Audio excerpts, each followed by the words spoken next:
my God, huge congrats! You're following 2,347 people, yet somehow you still feel like you've got 0 real friends? Welcome to the 21st century, where our screen is practically bursting with connection, but our hearts are still buffering. If you're watching this, chances are we've all double-tapped a cute puppy video, slid into a friend's DMs, and felt absolutely nothing. Today, we're diving into the ultimate paradox. The more connected we are online, the lonelier we feel offline.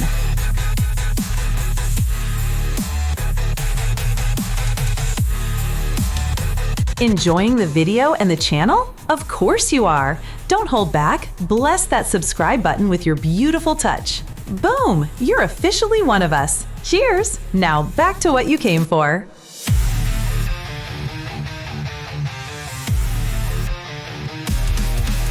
Section 1. Setting up the social media paradox. Imagine waking up, still groggy, reaching for our phone and immediately swiping through 3 social apps before we even blink. We see smiling faces, vacation photos, endless memes, and then we realize, oops, we don't actually know how to smile that way in person. We've got 75 close friends on Facebook, 1,200 followers on Instagram, and a WhatsApp group full of people who still haven't replied to our last message. It's like owning the world's loudest megaphone. Everyone can hear us, but nobody's actually listening. This is the social media paradox. We have more digital connections than ever, yet we feel more isolated than ever. Section 2. Everywhere versus nowhere sketch extended.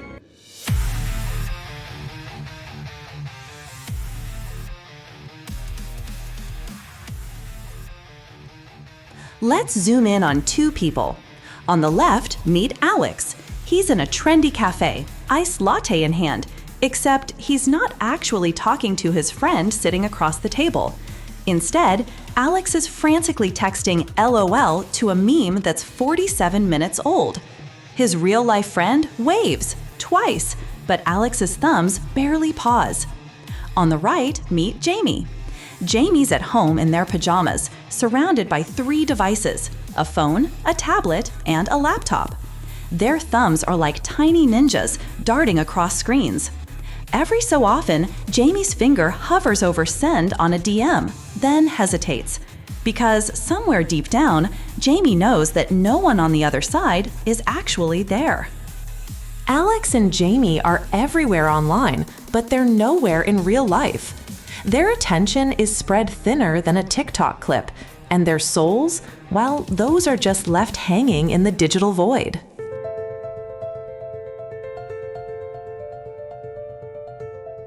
Section 3. The Research Deep Dive. Now, we might be thinking, is this just our imagination? Are we the only ones who've canceled a lunch date to refresh Instagram? Turns out, science says we're not alone, ironically. Studies show that people who spend more than 2 hours per day on social media report significantly higher loneliness scores compared to those who limit themselves to 30 minutes. Yes, we heard that right. Doom scrolling for 2 hours straight can make us feel twice as lonely. It's like ordering extra fries at a gas station and wondering why we're still hungry. Meanwhile, researchers at the Totally Real Institute of Modern Isolation found that the more friends we have on a social network, the less likely we are to pick up the phone and call someone when we're feeling down. So statistically speaking, our follower count might actually be working against us. Now, before we start hurling our phone out the window, let's break this down. When we scroll through highlight reels, our brain compares our messy, unfiltered life to everyone else's edited perfection. We see our neighbor's inspirational morning yoga session and think, well, we haven't even brushed our hair. Meanwhile, we're alone in bed, phone in hand, wondering why our life feels like a buffering video. Section 4. Real Life versus Online Montage Extended.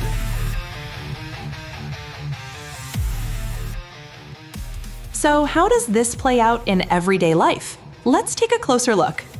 Selfie marathon. We wake up and suddenly decide it's finding our best angle time. We take 50 selfies, filter each one 15 ways, then delete 49 because no one will appreciate the subtle shading on our eyebrow. By the end, we're exhausted, dehydrated, and convinced that natural lighting is a government conspiracy. Notification overload. Our phone buzzes.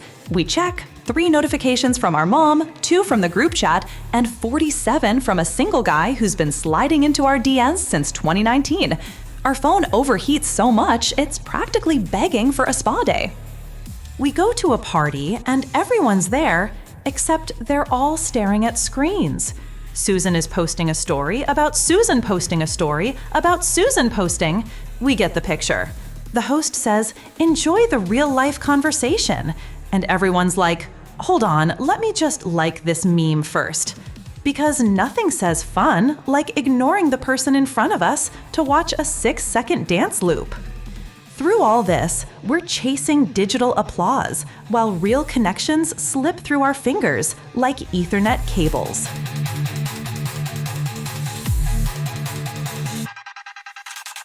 Section 5.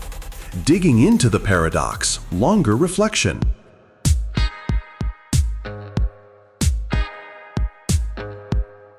Okay, so what exactly is happening here? Why does spending hours building a digital persona make us feel empty instead of fulfilled? Let's unpack the paradox. Superficial validation versus authentic bonds.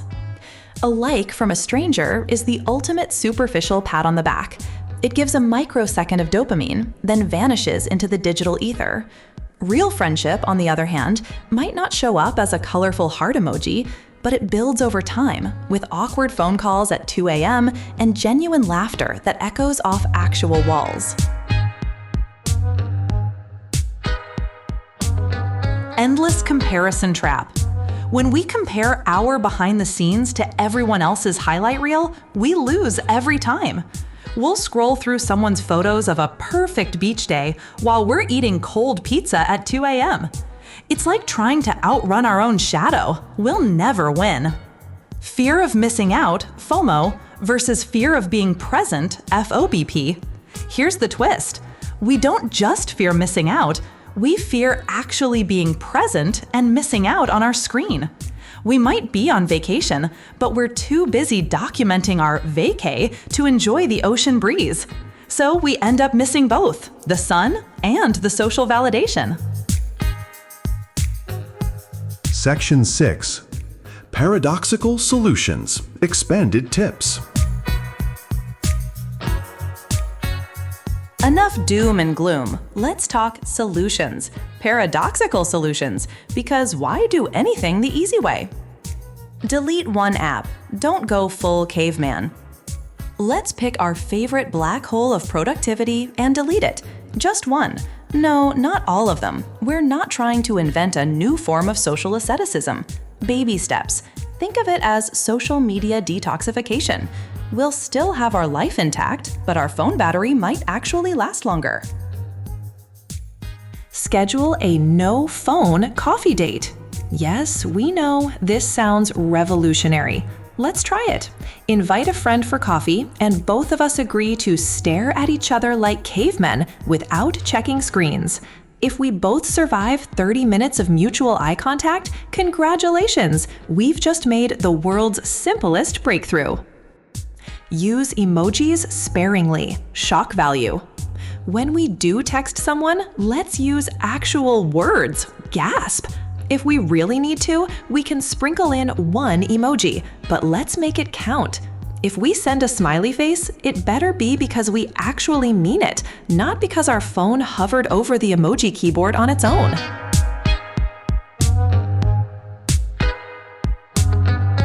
Our houseplants never ghost us. They might droop if we ignore them, but they won't leave us on read.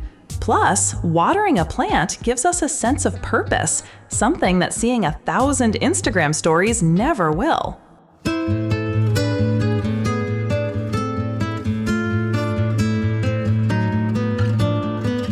Section 7. final paradoxical reflection and call to action. So here's the bottom line. More followers does not equal more friends, and more likes does not equal more love. We can be living our best life on screen while feeling like a ghost in real life. The paradox of social media is that it promises to bring us together, but often scatters us farther apart. The next time we find ourselves mindlessly scrolling at 3 a.m., let's ask ourselves, are we searching for connection or just chasing notifications? If it's the latter, let's try turning off our phone for at least a few minutes. See what happens.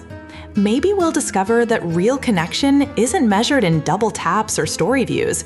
Maybe it's in a genuine laugh shared face-to-face, or in a friend who actually answers our call. Paradoxically, the more we unplug, the more we might actually plug into life.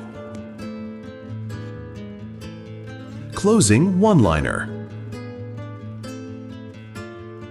Because in the grand paradox of social media, scrolling through everyone else's feed is the best way to starve our own social appetite. Now go call someone. Yes, with your voice. Our phone speaker will thank us.